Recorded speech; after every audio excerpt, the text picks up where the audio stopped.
Dans sa deuxième année de lycée, Marie a commencé à sortir avec Alexandre. Il était le meilleur joueur de l'équipe de foot, avec un sourire qui illuminait la pièce et un charme qui attirait tout le monde. Pour la jeune de 16 ans, Alexandre semblait être la seule personne capable de la comprendre vraiment, quelqu'un qui voyait au-delà de sa timidité et des rêves qu'elle gardait secrètement. Après les cours, ils passaient des heures à discuter de leur avenir. Déménager ensemble, louer un petit appartement dans un quartier animé et pourquoi pas, lancer une entreprise à deux. Marie s'imaginait déjà une vie construite main. Dans la main, quelque chose d'inarrêtable. Mais tout a changé après la remise des diplômes. Les chapeaux étaient déjà tombés. L'été avait laissé place à l'automne et Alexandre commença à s'éloigner, comme la marée qui se retire. Les textos restaient sans réponse pendant des heures, voire des jours, et leurs promenades, au parc, se firent rares. Chaque fois qu'ils se rencontraient, Alexandre orientait toujours la conversation vers ses propres ambitions, parlant de la manière dont il devait réussir ses concours d'entrée à l'université et rêvant d'étudier dans des établissements prestigieux comme Georgetown ou Stanford. Un après-midi frais d'octobre, alors que les feuilles prenaient des teintes dorées et rouges, il s'arrêta brusquement sur un chemin de gravier bordé de vieux chênes. « Marie, il faut qu'on parle », dit-il d'un ton sec, les mains enfoncées dans les poches de sa veste. Le cœur de Marie se serra. « Il y a un problème ?» demanda-t-elle en écartant une mèche de ses cheveux bruns, essayant de déchiffrer son visage. Alexandre, regardant fixement le sol, donna un petit coup de pied dans un caillou. « Écoute, notre relation ne me convient plus. J'ai de grands projets. Je vais passer les concours et me lancer dans une carrière, et tout ça, ça me freine. » Les mots frappèrent Marie comme un coup de poignard. « Ça te freine ?» répéta-t-elle, la voix tremblante malgré ses efforts pour rester calme. « Je pensais qu'on était dans le même bateau. Tu avais promis qu'on gérerait tout ensemble, la fac, la vie, tout. » Finalement, Alexandre leva les yeux, et ses prunelles, d'un brun noisette, se firent froides et résolues. « Je te suis désolé, Marie. J'ai pris ma décision. C'est mieux ainsi pour nous deux. » Son ton ne laissait aucune chance de discussion, comme si une porte se refermait brutalement.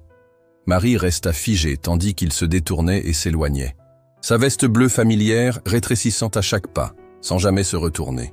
Le vent d'automne fouettait son écharpe, mais elle n'y prêta guère attention. Un vide immense envahit sa poitrine, une douleur creuse qui la consumait peu à peu. Comment pouvait-il jeter aux oubliettes tout ce qu'elles avaient rêvé, ensemble, comme si c'était un fardeau superflu dont il se débarrassait sans scrupule. Pendant longtemps, Marie resta là, à regarder le chemin désert, le bruit des feuilles se dissipant dans le silence, son cœur éclaté en 1000 morceaux. Peu après, ses problèmes ne firent qu'empirer. Quelques semaines après la disparition d'Alexandre, le monde de Marie fut à nouveau bouleversé. Les signes s'étaient accumulés depuis un moment, des retards dans son cycle et un malaise dès qu'elle sentait l'odeur du café. Un jour, elle s'éclipsa en douce dans une pharmacie du coin, acheta un test de grossesse et se renferma dans la salle de bain du 2e étage, le cœur battant à tout rompre.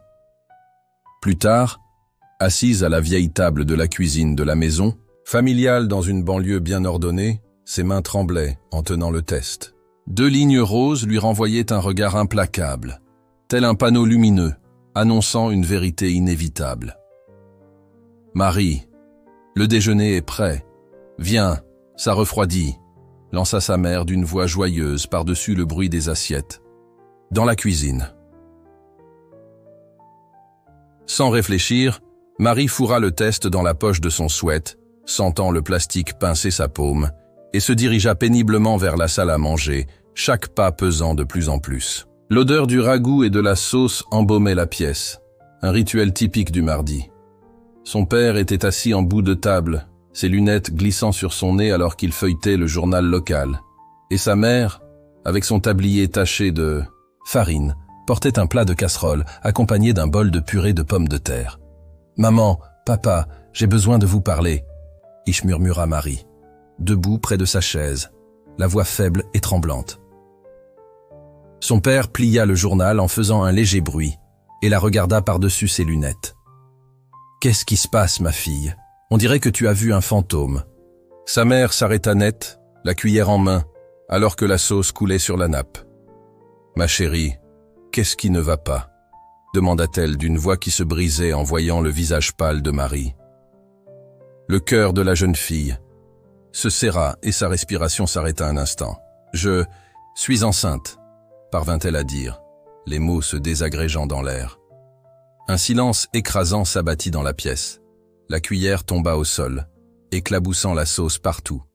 Sa mère porta la main à son cou, stupéfaite, tandis que le visage de son père passa du rouge vif à une teinte presque brûlante, les veines se dessinant sur ses tempes.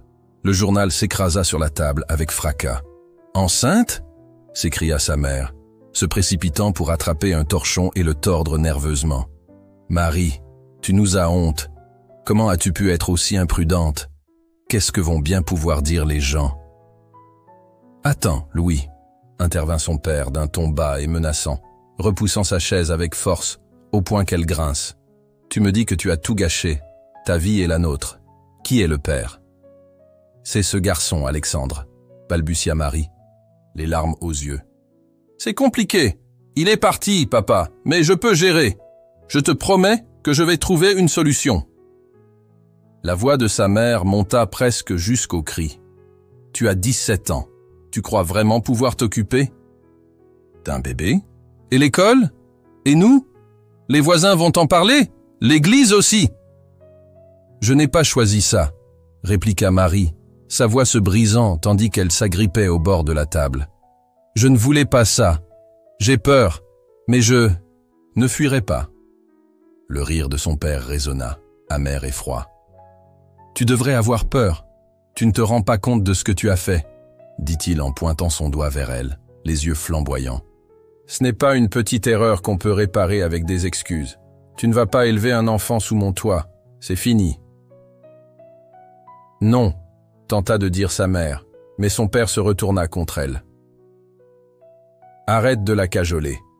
Elle a tout jeté à la figure, tout ce qu'on lui a donné. » Puis, se tournant à nouveau vers Marie d'un ton dur comme l'acier, il ajouta « Si tu veux agir comme une adulte, va régler ça ailleurs, sors d'ici. » Les larmes commencèrent à couler sur le visage de Marie. « Tu me jettes. »« Dehors comme ça? Je suis encore ta fille. »« Pas maintenant, » grogna-t-il en s'éloignant vers le salon, ses pas faisant vibrer le sol. « Tu as fait ton choix et maintenant tu devras en assumer les conséquences. » Marie retourna dans sa chambre, sentant le poids du rejet de ses parents s'enfoncer en elle comme une pierre, tandis que les mots de son père résonnaient dans son esprit et que les sanglots de sa mère s'estompaient au loin. Avec des mains tremblantes, Marie attrapa son vieux sac de voyage qu'elle gardait sous son lit, y fourrant quelques pulls, son jean préféré et le petit carnet où elle écrivait ses rêves qui lui semblaient désormais de cruelles moqueries. Chaque grincement du parquet semblait crier l'échec. Chaque regard vers les étoiles peintes sur son plafond lui rappelait la petite fille qu'elle avait été. La peur lui nouait la poitrine. Peur de l'inconnu, du bébé qui grandissait en elle, de se retrouver seule. Mais elle garda tout pour elle. Fermant le sac d'un geste résolu, elle se posta devant son bureau et saisit une photo encadrée d'elle et d'Alexandre, prise l'été dernier, lorsqu'elles riaient ensemble à une fête foraine. Un instant, elle eut envie de la jeter contre le mur, mais décida plutôt de la glisser dans la poche latérale du sac, en souvenir amer du prix de la confiance. En bas, dans la salle à manger, la table était remplie de nourriture, restée sans être touchée. Le ragoût épaississait lentement. Sa mère était assise, la tête baissée, s'essuyant les larmes avec un mouchoir, tandis que l'absence de son père résonnait plus fort que ses cris. Il s'était barricadé dans le garage, sans doute. Marie resta là, à la porte, la gorge serrée. « Je pars », dit-elle d'une voix rauque mais déterminée, sentant la sangle du sac lui mordre l'épaule. Sa mère leva soudainement les yeux, rouges et gonflés.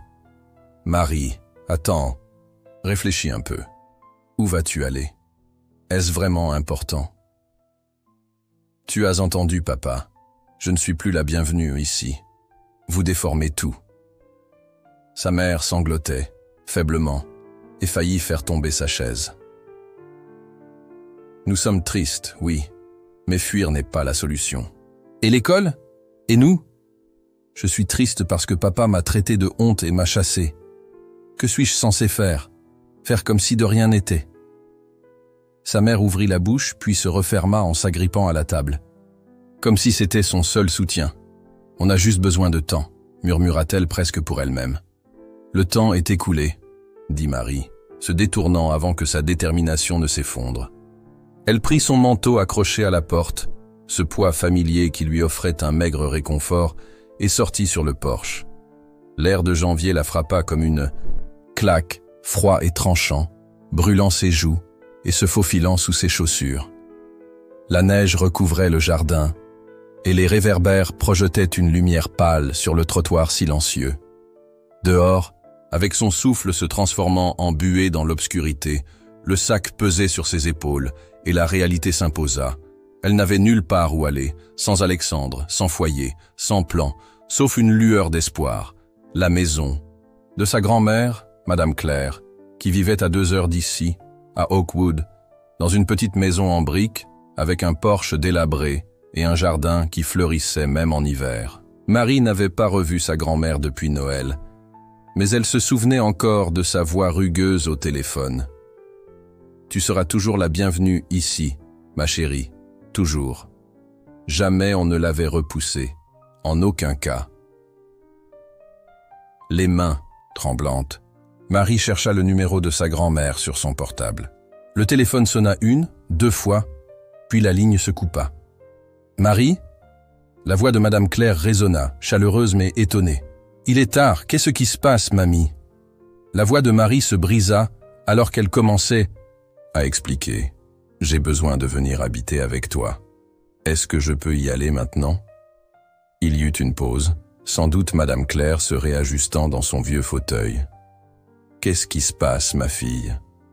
Tu as l'air vraiment bouleversée. »« Je t'expliquerai quand j'arriverai, » répondit Marie en s'essuyant le nez sur sa manche. « S'il te plaît, puis-je venir ?»« Bien sûr que oui, » répondit Madame Claire d'un ton assuré, sans chichi. « Viens tranquillement, et je préparerai le thé. » Marie raccrocha, se raccrochant à cette promesse d'un refuge, et se dirigea vers l'arrêt de bus au bout de la rue, le vent glacial de l'hiver, la suivant de près. Marie descendit du bus Greyhound à Oakwood peu après minuit, ses baskets crissant sur le trottoir recouvert de givre. Le trajet de 2 heures passa dans un flou de phares et de regrets, et de diligence. Le sac lui semblait peser une tonne sur ses genoux. Elle marcha sur quelques pâtés de maison jusqu'à la rue de Madame Claire, le froid la mordant à chaque pas, jusqu'à ce qu'elle aperçoive la petite maison en briques, le porche, délabré éclairé par une lampe jaune, et le jardin parsemé de roses d'hiver émergeant de la neige. La porte s'ouvrit avant même qu'elle ne puisse frapper, et là se tenait Madame Claire, enveloppée dans un vieux peignoir, ses cheveux argentés attachés de façon simple. Les yeux gris de la grand-mère parcoururent rapidement le visage, trempé de Marie, remarquant les cernes et l'expression fatiguée. Sans un mot, elle s'avança et serra Marie dans ses bras forts et chauds, malgré son apparence fragile. « Viens, ma fille, » dit-elle d'une voix rauque mais douce. « Tu sais que tu as toujours une place ici. » Marie acquiesça, se blottissant contre l'épaule de sa grand-mère, incapable de prononcer un mot. Madame Claire ne posa aucune question. Elle la conduisit simplement à l'intérieur et ferma la porte qui grinçait. La maison embaumait le bois ancien et le thé à la camomille, avec un soupçon de cannelle provenant du four. C'était une petite demeure chargée de souvenirs, un vieux canapé, à carreaux, une étagère de tasses ébréchées et une radio diffusant doucement un jazz tardif. Madame Claire mena Marie dans le salon. « Assieds-toi, réchauffe-toi. Je vais nous préparer quelque chose de chaud. » Marie s'affala sur le canapé usé, les ressorts gémissant sous son poids, et serra son sac comme une bouée de sauvetage. Quelques minutes plus tard, la grand-mère revint avec 2 tasses de thé et un plat de petits sandwichs aux boulettes avec du pain croustillant et une touche de ketchup. Ce genre de réconfort que Marie ne se rendait pas compte qu'elle avait tant manqué. Elles mangèrent en silence, le bruit des couverts sur les assiettes résonnant doucement, tandis que le poids de tout, les disputes, la peur, l'avenir incertain, faisait s'effondrer peu à peu la détermination de Marie. « Mamie !» commença Marie, posant sa tasse avec un tintement tremblant. « J'ai vraiment tout gâché. » Les mots jaillirent en cascade. Maman et papa m'ont mise à la porte. Maman a dit que je leur avais fait honte, que je n'étais plus leur fille, et moi je suis enceinte. Je ne sais pas quoi faire. J'ai tellement peur. Madame Claire baissa lentement sa tasse, posant sa main ridée sur le bras de sa chaise, et poussa un long soupir, chargé des années de ses propres combats. Elle se pencha vers Marie et la fixa d'un regard calme et déterminé. « Ma chérie, les gens disent souvent des bêtises quand ils souffrent, mais écoute-moi bien. Avoir un enfant n'est pas une honte, c'est une bénédiction, même quand c'est difficile. » « Mais ils ne voient pas ça, » répondit Marie, la voix se brisant en s'agrippant à la table. « Papa m'a traité de déshonoré et m'a chassé. Et Alexandre, il est parti. Comment vais-je gérer tout ça seul ?»« Tu n'es pas seul, » assura Madame Claire, d'un ton ferme, interrompant le flot de désespoir de Marie. « Tu m'as, moi qui ai élevé ton père dans des moments bien pires, et je serai là pour t'aider. On s'en sortira ensemble. Et si je n'y arrive pas ?» chuchota Marie, la voix tremblante. Madame Claire la regarda, esquissant un petit rire rauque, et lui serra l'épaule. « Ma fille, quitter cette maison et venir ici montre plus de courage que ce que beaucoup possèdent, même ceux qui ont le double de ton âge. Tu vas y arriver, petit pas à petit pas. Maintenant, finis ton sandwich avant qu'il ne refroidisse. » Marie esquissa un sourire entrelacé de larmes, le premier rayon de lumière après tant d'obscurité. Elle prit son sandwich, sentit la chaleur du pain envahir ses doigts, et mordit. Madame Claire se laissa tomber dans son fauteuil, sirotant son thé pendant qu'un doux jazz jouait en fond. Pour la première fois depuis des semaines, Marie sentit une petite chaleur envahir son cœur. Dans la petite maison de Madame Claire, le froid du rejet, la douleur d'avoir perdu Alexandre et le coup dur de cette nuit glaciale commençaient à s'estomper sous les soins constants de sa grand-mère. Madame Claire n'offrait pas seulement un toit, elle offrait une planche de salut, un point d'appui pour repartir de zéro. Pendant le mois suivant, Marie s'adapta à sa nouvelle vie chez Madame Claire. Elle aidait à s'occuper du jardin, prenant soin des roses d'hiver, se blottissait sur le vieux canapé à carreaux avec une tasse de thé à la camomille et laissait le doux bourdonnement de la radio panser ses blessures. Ce ne fut pas facile. Son corps changeait et ses peurs se multipliaient, mais l'appui sincère et direct de Madame Claire la gardait ancrée. « On trouve toujours une solution, ma fille, » disait la grand-mère. Puis, un mardi étouffant, en plein mois d'août, alors que Marie lavait la vaisselle dans la petite cuisine de Madame Claire, son eau se rompit. Elle entra en travail. « Mamie !» s'exclama-t-elle, s'agrippant à l'évier tandis que l'eau ruisselait sur le sol. Madame Claire apparut aussitôt, saisit une serviette et alla chercher les clés de la voiture. « Allez, ma chérie, il est temps de rencontrer ton petit. » Elles se rendirent à l'hôpital Mercy d'Oakwood, un petit centre médical près de la route, avec des murs beiges et des lumières fluorescentes qui se confondaient, tandis que Marie, soutenue par le bras ferme de Madame Claire, affrontait les contractions douloureuses. Madame Claire resta à ses côtés tout au long du processus, des formalités administratives à la blouse stérile, en passant par de longues heures de douleur qui firent perdre tout souffle à Marie, la faisant murmurer entre ses sanglots. « Tu te débrouilles très bien, ma fille », murmura la grand-mère en passant un gant frais sur le front de Marie. « Respire, il est presque là. » Et, après un dernier effort qui fit éclater un cri, un petit garçon naquit, minuscule, pleurant, avec une chevelure bouclée et foncée qui brillait sous les lumières de l'hôpital. L'infirmière déposa le bébé sur la poitrine de Marie, et le temps sembla s'arrêter. Marie contempla le visage ridé du petit, ses doigts minuscules, et son cœur se remplit d'une joie si intense qu'elle en fut momentanément à court de souffle. Elle le serra fort contre elle, ses bras tremblants comme si elle avait peur de le lâcher, sentant la chaleur de sa peau se fondre dans la sienne, tandis que le petit torse montait et descendait comme une promesse. « Tu es ma joie », chuchota-t-elle, la voix épaisse de larmes effleurant doucement sa petite main qui s'accrochait avec une force surprenante. « Mon petit secret », dit Madame Claire, se penchant sur le lit et affichant un rare sourire large, sa voix rauque d'orgueil. « Regarde-moi ça, un battant, tout comme sa maman. Maman, regarde ses cheveux », rit Marie, la voix tremblante, en regardant sa grand-mère. « Il est parfait, n'est-ce pas? Parfait tel qu'il est. » Madame Claire hocha la tête, caressant l'épaule de Marie. « Tu t'en es très bien sortie, ma fille.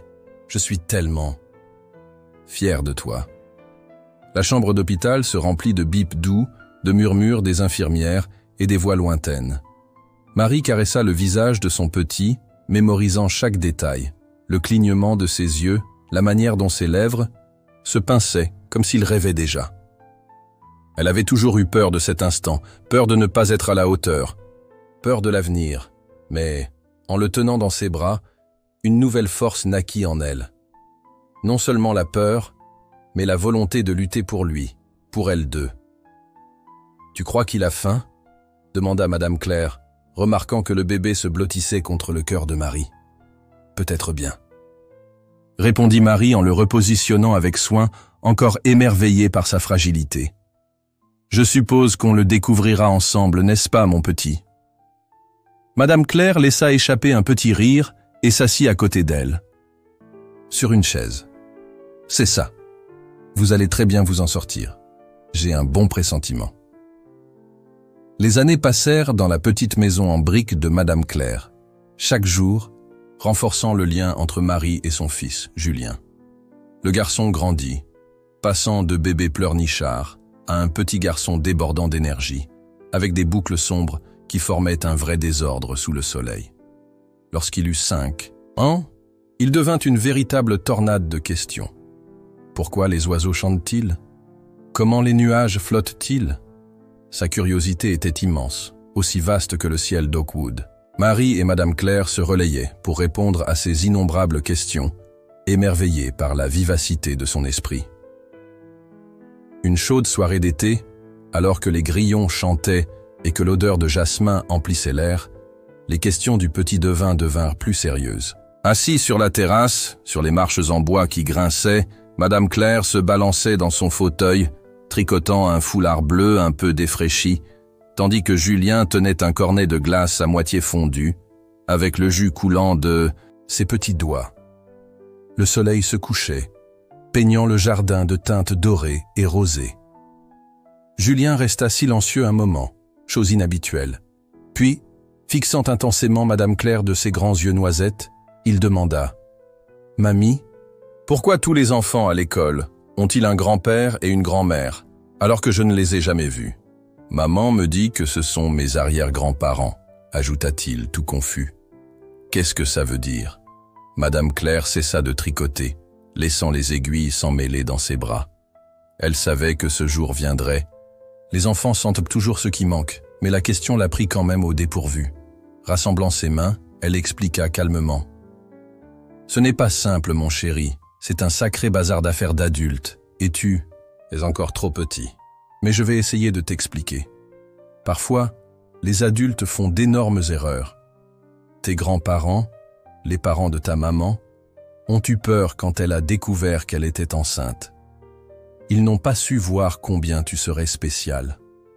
Et se sont plus préoccupés de ce que les autres diraient que de l'amour qu'elle te portait. » Le petit fronça les sourcils, la tristesse se lisant sur son visage. « Non, ce n'est pas vrai, » répliqua rapidement Madame Claire en lui caressant la joue. « Ils n'ont tout simplement pas su gérer leurs sentiments. Parfois, les gens mettent du temps à comprendre et ne réalisent ce qu'ils ont perdu que quand il est trop tard. Mais ta maman a choisi l'amour dès le départ. Elle t'a choisi, et c'est ça qui compte vraiment. » Julien la regarda, absorbant ses mots, puis fixa le jardin où les derniers rayons du soleil brillaient sur les marguerites, tandis qu'une brise douce faisait frissonner les feuilles, apportant le bruit lointain d'une tondeuse. « Mais tu es toujours là, n'est-ce pas ?» demanda-t-il enfin, avec une lueur d'espoir dans les yeux. « Toujours, mon trésor », répondit Madame Claire avec un sourire chaleureux, caressant ses cheveux. La famille, ce n'est pas seulement de qui tu es issu. C'est aussi ceux qui restent à tes côtés, ceux qui t'aiment vraiment.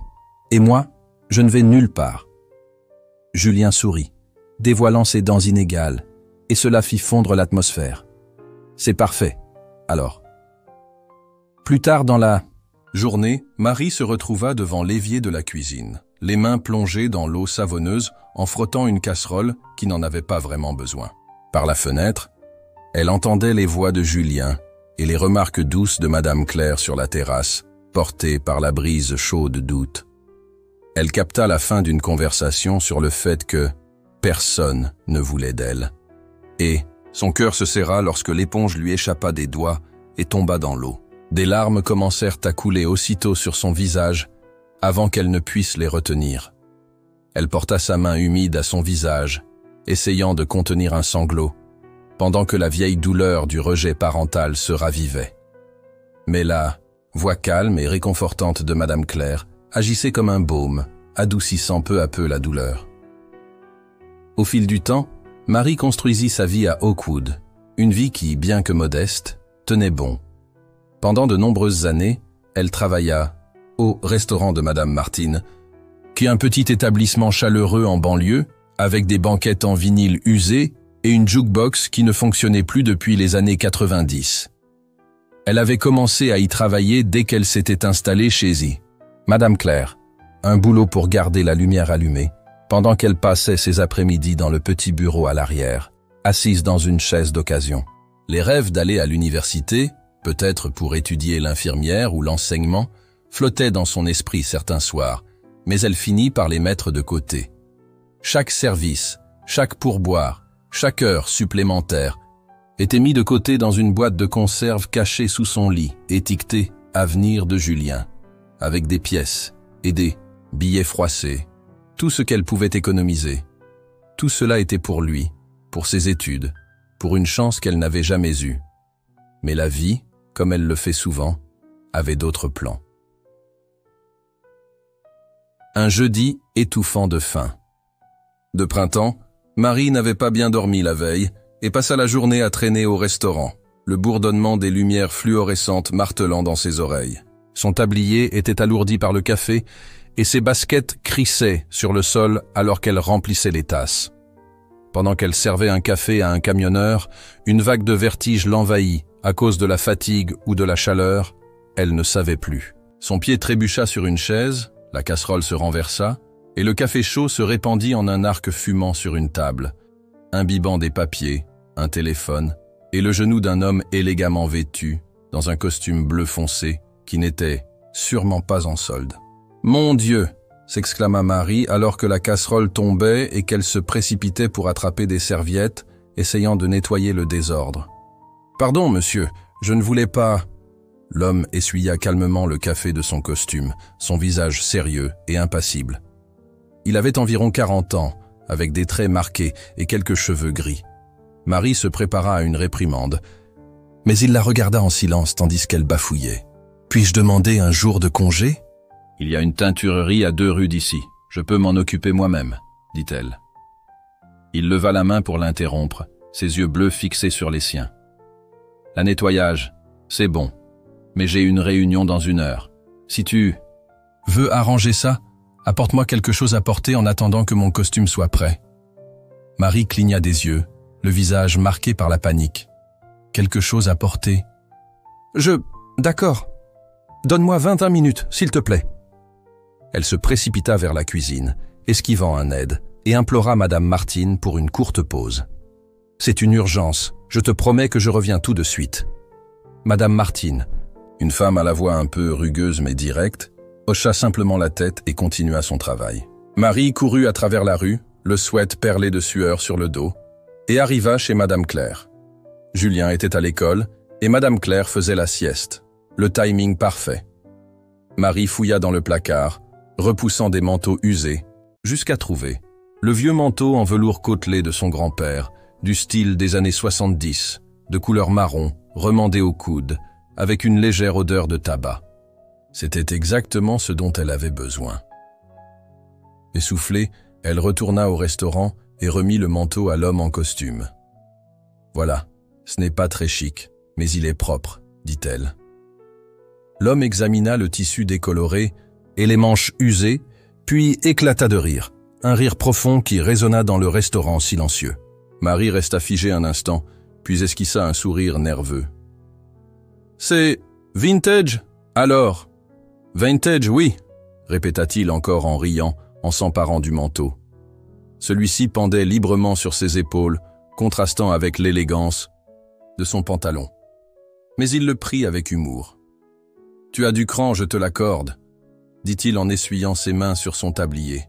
« Désolé pour le costume. » Alexandre, comme il se présenta ensuite, hocha simplement la tête.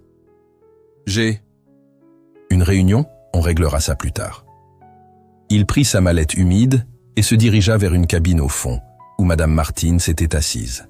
Marie, restée près du comptoir, écouta des bribes de conversation sur des affaires, des offres de développement et, plus tard, sur la possibilité de vendre le restaurant. Madame Martine expliqua doucement, en allumant une cigarette dehors, « Ce type est un vrai requin.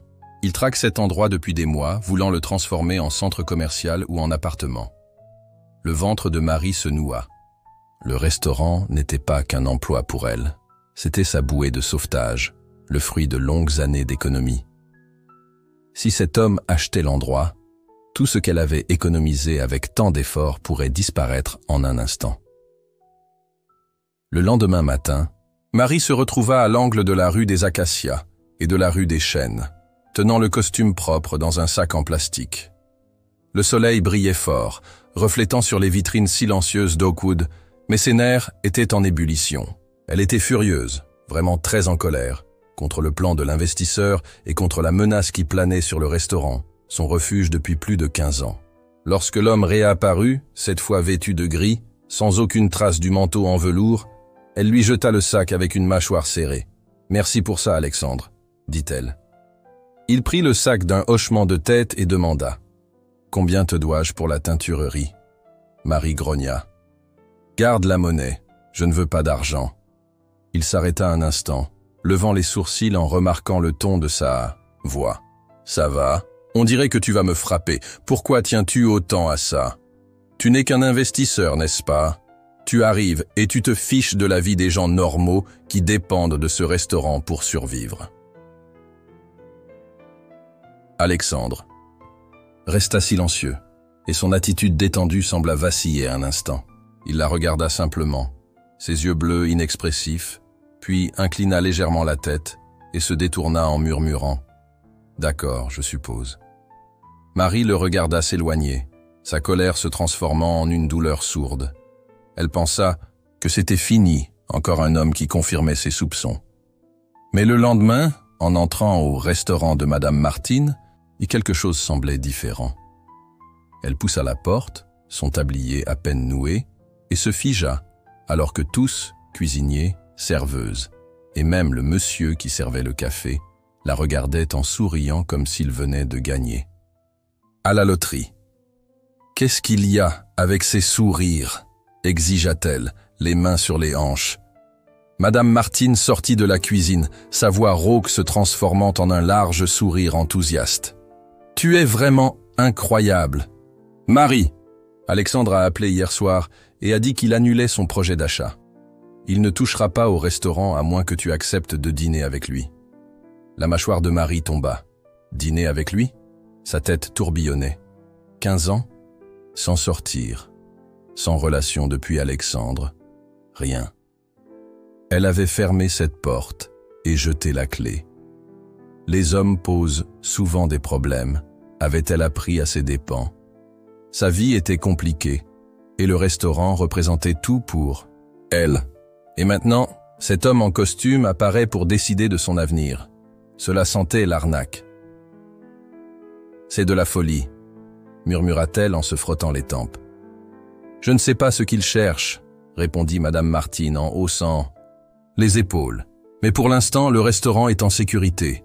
Tu es l'essentiel, ma fille. » Marie passa le reste de la journée à réfléchir, le bruit des assiettes et des conversations formant une toile de fond flou. Le soir, venue, poussée par la curiosité et un « et si », elle déclara à Alexandre d'une voix assurée « D'accord, On dîne ensemble, mais ce sera au restaurant, mon territoire, demain à 6 heures précises. Marché conclu, répondit-il avec un sourire. À demain. Cette même nuit, le restaurant était presque silencieux. Seul le bourdonnement du frigo et le grésillement du grill se faisaient entendre. Marie choisit une table dans un coin, toujours en jean de travail et en t-shirt vert délavé, sans chichi. Alexandre arriva à l'heure, désormais vêtu d'un pantalon et d'une chemise sans cravate, et s'installa en face d'elle. Marie ne perdit pas une seconde. « Avant que tu ne te fasses des idées, écoute bien. J'ai un enfant que j'élève seul, et je m'occupe aussi de ma grand-mère. Si tu cherches juste une aventure ou une femme sans attache, ce n'est pas moi. Si c'est juste pour passer un moment, dis-le tout de suite. Je ne plaisante pas. » Alexandre se recula lentement, esquissant un sourire sincère. Il avait environ 40 ans, avec des rides qui témoignaient de son vécu. « Je n'ai jamais été rejeté avec autant d'élégance, » dit-il en riant doucement. « D'habitude, les femmes se démènent pour plaire, mais toi, tu es différente. » Marie. Elle le regarda avec méfiance. « Je ne sais pas si tu te moques de moi, » répondit-elle. « Non, je sais ce que je veux. Alors dis-moi, pourquoi moi ?» Alexandre prit une gorgée du café noir que Marie avait préparé, posant la tasse sur la table avec un tintement clair. « Pour être honnête, tu m'as surpris hier avec ton histoire du manteau. Personne ne m'a jamais parlé comme ça depuis des années. Je ne suis pas ici pour compliquer ta vie. Je veux juste apprendre à te connaître. » Marie le scruta, cherchant une éventuelle arrière-pensée.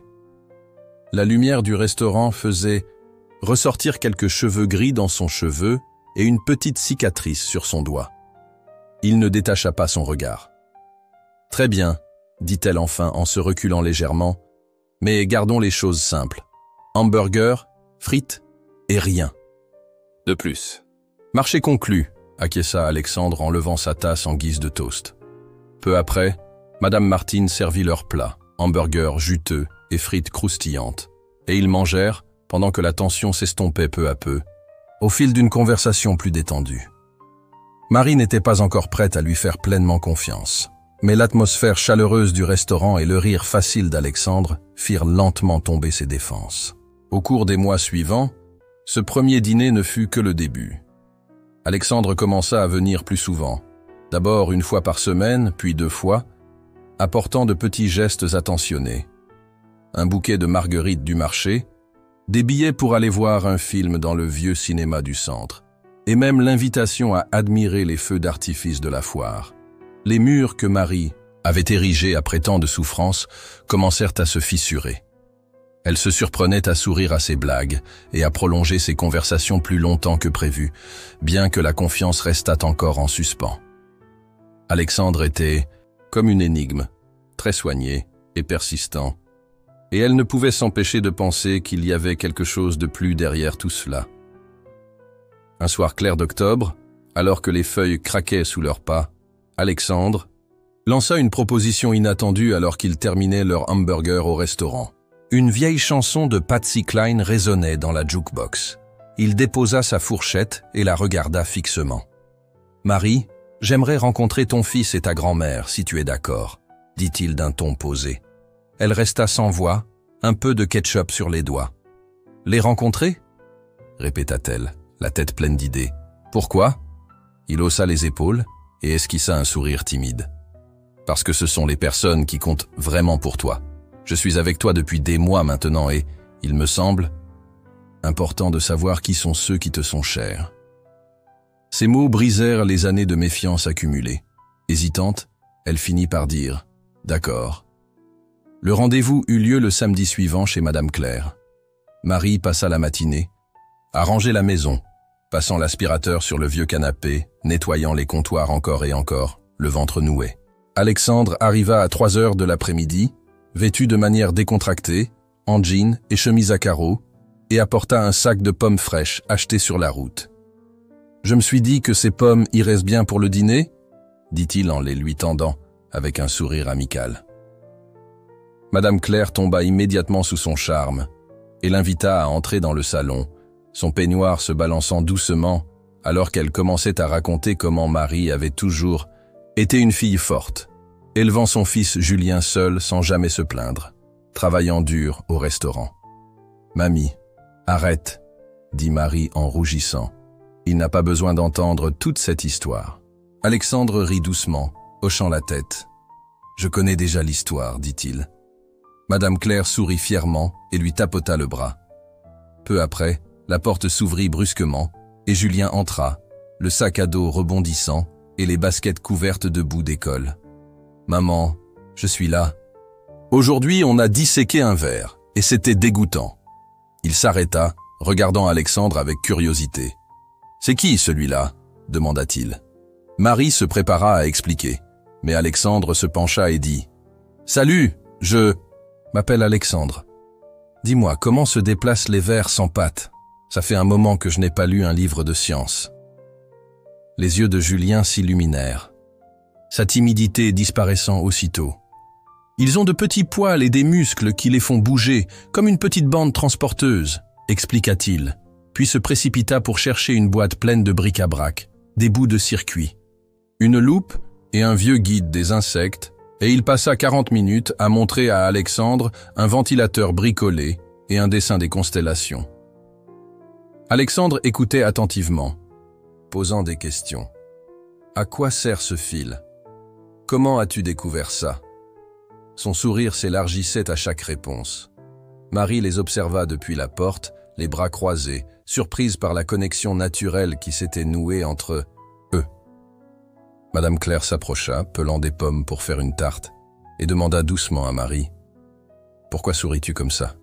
Marie, presque à voix basse, répondit « Je me dis qu'après tout ce que j'ai vécu, après Alexandre et les difficultés avec mes parents, un homme comme lui n'arrive pas tous les jours. » Julien, encore en train de jouer avec un trombone tordu, ajouta « Même si parfois je ne comprends pas trop ce qu'il veut. » Madame Claire secoua la tête en déposant les tranches de pommes dans un bol. « Ce n'est pas tant ce qu'il veut que ce que tu as gagné. Donne-lui une chance, d'accord ?»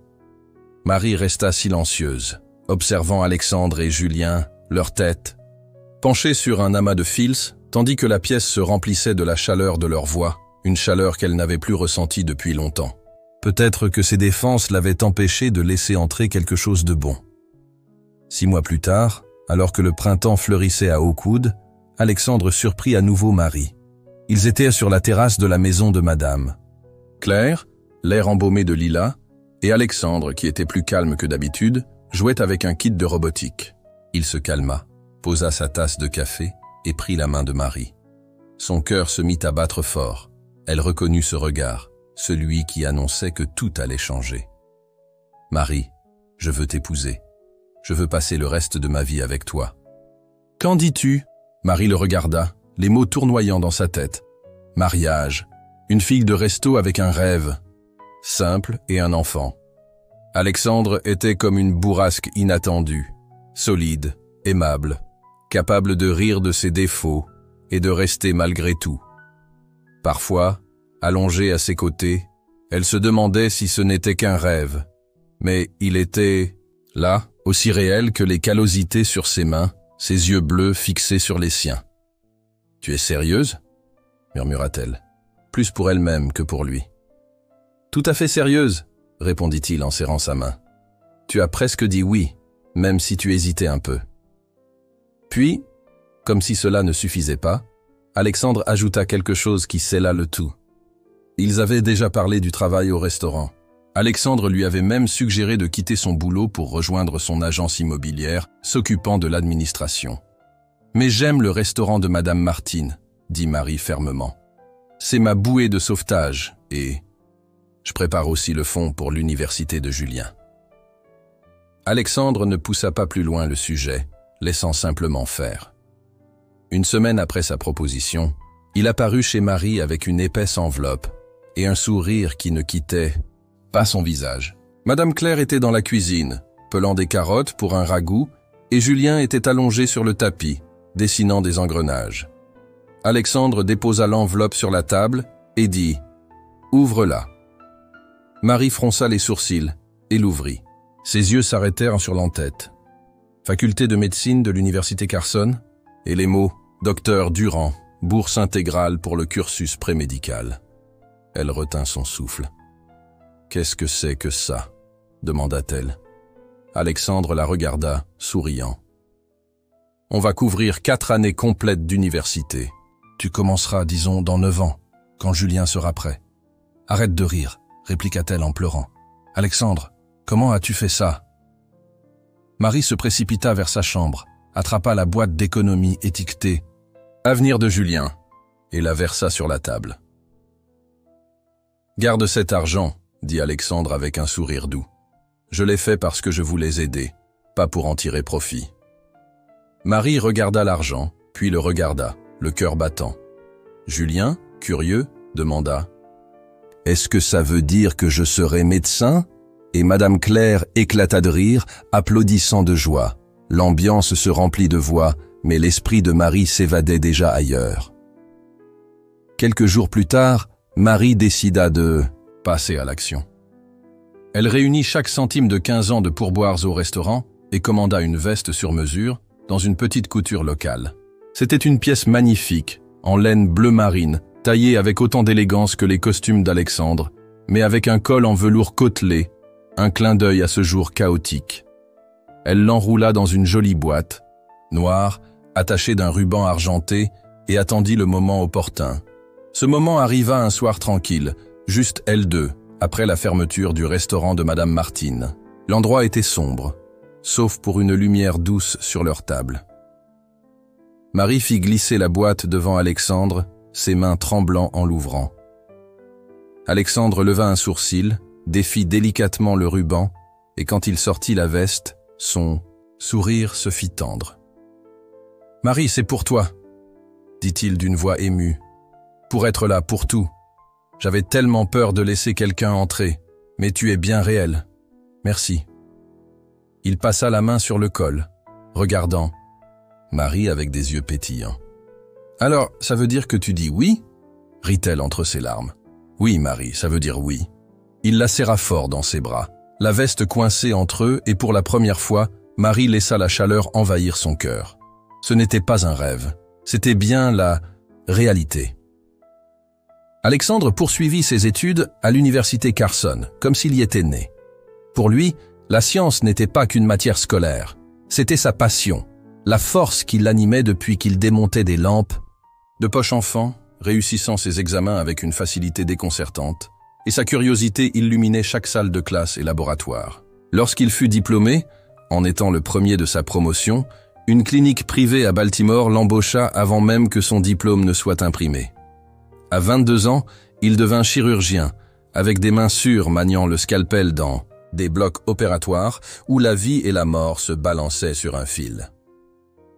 C'est à la fin du mois de novembre, pendant la semaine de Thanksgiving, que Marie appela Alexandre pour le ramener à Oakwood. Elle avait préparé un repas somptueux. Dinde avec farce à la sauge, purée de pommes de terre nappée de sauce et une sauce aux canneberges acidulées, le tout disposé sur la vieille table de Madame Claire. Alexandre arriva en voiture devant la maison en briques, qui brillait dans le crépuscule gris, et entra dans une scène qui ressemblait à un chaleureux câlin. Marie, désormais âgée de plus de 40 ans, avec quelques mèches argentées et un sourire toujours aussi vif, courait dans la maison, son tablier à carreaux sur le dos. Alexandre découpait la dinde avec adresse. La société immobilière d'Alexandre prospérait. Il venait de conclure un accord pour un immeuble en centre-ville. Marie, qui avait abandonné son tablier depuis longtemps, avait acheté le restaurant de Madame Martine avec Alexandre lorsque Madame Martine avait pris sa retraite à 75 ans. Aujourd'hui, Marie gérait le restaurant avec la fierté d'une reine. Madame Claire, âgée de 90 ans mais toujours vive, était assise à la tête de la table, vêtue d'un pull douillet, racontant des histoires, moitié vérité, moitié exagération, sur la petite fille qu'avait été Marie et sur sa jeunesse rebelle. Pendant ce temps, Julien riait en grignotant un petit pain. La pièce vibrait des sons des conversations, du tintement des assiettes et du crépitement du feu dans la cheminée. « Les affaires se portent très bien », commenta Alexandre en passant la sauce. « Tout va pour le mieux », répondit Marie d'une voix légère, pendant que Julien lui faisait une petite grimace de malice. Peu après, le docteur Durand, qui faisait désormais partie de la famille, passa avec un gâteau aux fruits. « J'espère que celui-ci sera meilleur que le mien », plaisanta-t-il. Et à cet instant, son téléphone vibra avec un appel d'urgence. De la clinique. Il soupira et dit « Je pars tout de suite, excusez-moi ». Il s'excusa en attrapant son manteau et s'en alla, demandant qu'on lui garde un morceau de tarte. L'opération avait été intense. 6 longues heures pour traiter une dame d'une 60aine d'années avec une appendicite perforée. Et le docteur Durand avait mené l'intervention avec le calme habituel. La patiente était sortie du bloc opératoire, somnolente mais vivante. Plus tard, alors qu'il se préparait à aller dans la salle de repos, un homme en costume tweed s'approcha et, avec une poignée de main prolongée, déclara « Docteur Durand, merci beaucoup. Vous m'avez sauvé la vie. Je ne sais pas comment vous remercier. »« Je fais juste mon travail », répondit-il en retirant ses gants, prêt à se diriger vers la salle de repos. Mais l'homme resta là, regardant fixement le visage de Julien, comme s'il voulait l'étudier. « Tu es jeune pour être chirurgien, » dit-il de façon décontractée. « Tu as grandi à Oakwood ? Tes parents sont-ils encore là ?» Le docteur Durand fronça les sourcils et jeta ses gants dans la poubelle. « Oui, ma mère est toujours là. » L'homme sourit d'un air énigmatique. « J'ai juste de la curiosité. Ça doit être difficile d'élever un enfant comme toi. Comment s'appelle ta maman ?» Marie répondit avec prudence. « Je suis contente que votre épouse aille bien, mais j'aimerais vraiment la rencontrer. La femme qui a élevé un chirurgien aussi brillant. J'ai besoin de lui dire merci. » Julien cligna des yeux, comme s'il trouvait cela étrange. « Bien sûr, » répondit-il timidement, « mais ce n'est pas quelque chose que nous faisons souvent. Elle est très occupée. » L'homme s'approcha, serra brièvement Julien dans ses bras, puis, en lui saisissant l'épaule, ajouta « J'aimerais vraiment la rencontrer, ne serait-ce qu'une seule fois. » Le docteur Durand se frotta la tempe, visiblement agacé, et finit par dire « D'accord, mais fais vite. » Quelques semaines plus tard, par une journée douce de décembre, le docteur Durand se rendit à la maison où Marie avait grandi, la même maison en briques, désormais fraîchement repeinte et dotée d'un vieux balancelle construit par Alexandre. Depuis leur mariage, il avait commencé à appeler Marie « Papa », un changement subtil qui donnait à tout un air de normalité. Marie répondit au téléphone, excitée. « Ils veulent nous rencontrer », s'exclama-t-elle, presque en sautillant, en sortant pour aller les accueillir. En chemin, Alexandre apparut sur le porche, saluant de la main, tandis que les grands-parents de Marie, Jean et Lucie, descendaient d'une vieille camionnette. Marie courut dehors, son tablier encore poudré de farine à force de préparer des biscuits, une délicatesse faite avec soin, et son visage s'illumina d'un large sourire. Julien sauta de la camionnette, embrassa la joue de Marie et dit « Maman, j'ai hâte de les rencontrer. » Mais en voyant son père, vêtu d'un costume tweed, et sa mère dans un cardigan usé, Marie s'arrêta, son sourire s'effaçant sous le choc. Julien se précipita vers elle. « Mamie, ça va ?» D'une voix brisée, son père murmura « Marie, je suis vraiment désolé. Tu m'as manqué chaque jour. Nous avons été stupides, terrifiés, et je veux arranger les choses. S'il te plaît, pardonne-nous. » Marie resta silencieuse, les larmes coulant sur son visage, ses mains tremblant. Alexandre s'avança pour la protéger, mais elle le repoussa, le regard fixé sur son père. « Rencontrez vos grands-parents », murmura-t-elle à peine audible. L'atmosphère se chargea d'une lourdeur palpable. Lucie éclata en sanglots tandis que Jean restait immobile, les larmes ruisselant sur son visage. Le docteur Durand observa la scène, surpris par la présence des grands-parents. Avant même qu'il ne puisse parler, Jean s'avança, la voix brisée. « Marie, je suis vraiment désolé. Nous avons été idiots. Nous ne savions pas comment réparer nos erreurs. » Lucie murmura. « Nous nous sommes toujours fait du souci pour toi, mais nous n'avons jamais rien fait de concret, ni téléphoné, ni rendu visite, ni envoyé le moindre sou pour Julien. » Madame Claire intervint d'un ton ferme. « Vous nous avez laissés en plan, et pourtant, tu as su te construire une belle vie. Tu as élevé un fils qui sauve des vies et tu t'es marié avec un homme. Prête à tout pour toi. Cette famille est à toi et vous n'aurez pas votre place tant que vous n'aurez pas reconnu vos erreurs. » Le visage de Jean se plissa sous les larmes. « Nous avons eu tort, ma fille. Je sais. Nous étions perdus et ne savions pas comment arranger les choses. » Lucie hocha la tête en sanglots.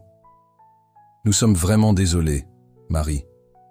Nous ne méritons pas ton pardon, mais nous sommes là maintenant. » Marie resta immobile, fixant la vapeur qui s'élevait de sa tasse de thé, la main de Julien toujours posée sur son épaule, tandis qu'Alexandre la regardait, attendant qu'elle parle. Le silence était lourd, et les mots de Madame Claire planaient dans l'air comme un verdict final. Finalement, Marie releva les yeux, humide mais déterminée. Dire « je suis désolée » est un début, mais ce n'est pas suffisant, dit-elle doucement. Jean avala difficilement, et Lucie serra son bras. Ils se sentaient petits devant la famille qu'ils avaient perdue. Madame Claire se laissa tomber dans son fauteuil en poussant un long soupir, tandis qu'Alexandre reprenait la lecture d'un livre, d'une voix douce. On ne comprend vraiment quelqu'un qu'en voyant le monde à travers ses yeux. Feu crépitait dans la cheminée, et le thé se refroidissait, tandis que la première ligne fragile de pardon, ou peut-être juste le temps, s'installait dans le silence.